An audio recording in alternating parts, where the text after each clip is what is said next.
বাচ্চাদের সাথে অনেক সময় নিজেরও বাচ্চা হয়ে যেতে ইচ্ছা করে। আর আজকে সারাদিন কি করলাম সেটা নিয়ে থাকছে আজকের ব্লগটা। তো সকালবেলা ঘুম থেকে উঠেই জারিফকে নাস্তা করিয়ে রেডি করে দেই। আর এই যে জারিফ এখানে স্কুলে যাচ্ছিল, তো তারপর আমি এখন সকালে জাস্ট একটা চাই খাই, তো সেটাই খাচ্ছিলাম। তারপর জিদান বেবিকে খাওয়ানোর পালা। জিদানের যেহেতু এখন দাঁত উঠছে, তো ও কিচ্ছু আসলে খেতে চায় না ঠিক করে, খুবই ঝামেলা হয় খাওয়া নিয়ে। কিছুই করার নাই, অনেক ধৈর্য সহকারে খাওয়াতে হয়। তো একটু পরে যেহেতু জারিফের স্কুলের ছুটির টাইম হয়ে গিয়েছিল, এখন আবার বের হয়ে গিয়েছিলাম। আর জারিফের স্কুল একদম আমাদের বাসার পাশে হওয়াতে খুবই সুবিধা হয়। দেখা যায় স্কুল ছুটির জাস্ট 5 মিনিট আগে গিয়েই ওকে নিয়ে আসি। আর জারিফকে নিয়ে আসতে আসতেই তখন আমি ওর কাছ থেকে শুনি যে বন্ধুদের সাথে কি কি খেলা করলো, স্কুলে কি পড়াশোনা করলো। যদিও জারিফ না ঠিক করে বলতে চায় না আসলে স্কুলে কি কি হয়, সেটাও আমাদের কাছে কেন জানি বলে না। খুঁটিয়ে খুঁটিয়ে কয়েকবার জিজ্ঞেস করার পর তখন হয়তো বা একটু বলে। তো অনেক বাচ্চারাই নাকি এই কাজটা করে। আর জারিফ এই যে বাসায় ঢোকার আগেই কিন্তু ও শুনতে থাকে যে জিদান কি করছে, জিদান কি ঘুম থেকে উঠেছে নাকি। তো কিছুক্ষণ পরে আমাদের বাসার যে 3টা বাচ্চা আছে, সিলমি, সোহা আর সালমান, ওরা আমাদের বাসায় চলে আসলো। তো এই সময় আমরা দেখা যায় অনেকটাই খেলাধুলা করি। ওদের লুকোচুরি খেলার মাঝে কিন্তু আমি আর জিদানও জয়েন হয়ে গিয়েছিলাম। তারপর পরে আবার আমরা খেলিনি, ওরা নিজেরাই খেলছিল। আর আপি ভাইয়ারা কি কি খেলা করছে সব কিছু কিন্তু আমার কোলে বসে বসে জিদান বেবি দেখছিল।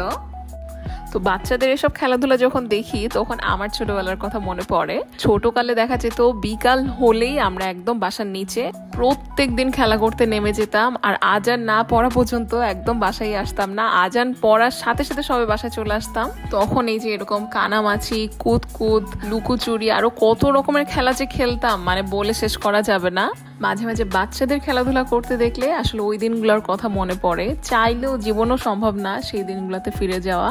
তবে আমাদের জন্য একটা প্লাস পয়েন্ট হচ্ছে আমরা যেই ফ্লোরটাতে থাকি সেই ফ্লোরেই আমরা এতগুলা বাচ্চা পেয়ে গিয়েছি। ওরা সবাই মিলে যখন খেলাধুলা করে সেটা দেখতেই আসলে খুব ভালো লাগে। তো দুপুরবেলা আজকে খাবারের আয়োজন ছিল খিচুড়ি, গরুর মাংস, বেগুন ভাজি আর সালাদ। যেহেতু বাইরে একটু বৃষ্টি ওয়েদার, এই সময় খিচুড়ি খাওয়ার মজাই আলাদা। আর এই কয়দিন যেহেতু এত পরিমাণে গরম ছিল, আমরা অনেক দিন ধরেই খিচুড়ি খাচ্ছিলাম না। তো এতদিন পরে আজকে যখন খিচুড়ি খাচ্ছিলাম এত ভালো লাগছিল। তো বিকালের দিকে জারিফ আর জিদান যখন ঘুম থেকে উঠে গেল, জারিফ নিজেই দেখলো যে বারান্দায় প্রচন্ড বাতাস হচ্ছিল। তো আমি কাপড় ওঠানোর আগে ও নিজেই গিয়ে এখানে কাপড় ওঠানো শুরু করে দিয়েছিল। আর বাচ্চারা যে এই যে ছোট ছোট হাউস হোল্ড কাজগুলা করে, এটা আমার কাছে খুবই ভালো লাগে। প্লাস এটা আসলে করানো উচিত, কারণ ফার্স্ট অফ অল এই টাইপের ছোট ছোট কাজগুলা এইটুকু বয়সে শিখে যাওয়া মানেই কিন্তু অনেক কিছু।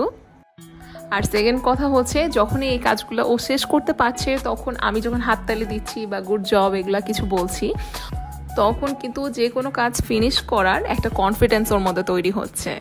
আর জারিফকে এই টাইপের কাজগুলা কিন্তু জিদানও করতে দেখে, তো জিদানও দেখা যাবে যে একা একাই শিখে যাবে মাশাআল্লাহ।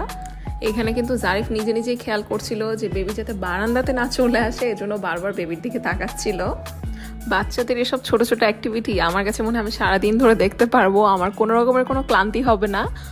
তো জারিফের তো এখানে কাপড় ওঠানো শেষ। তারপরে দেখলাম যে আমার রুমে এসে এখানে দাঁড়িয়ে বাতাসগুলো দেখছিল। আর সেদিন রাতে আমার একটা প্রমোশনাল ভিডিও ছিল, তো সেই জন্য আমি একটু রেডি হয়েছিলাম। তারপর সবকিছু এখানে সেট আপ করে নিয়েছিলাম। কিছুক্ষণ পর লাইভ ভিডিও শেষও হয়ে গেল। তারপর আবার সবকিছু যখন গুছাতে হয়, সেইটা হয় একটা মেইন হেক্টিক একটা অবস্থা।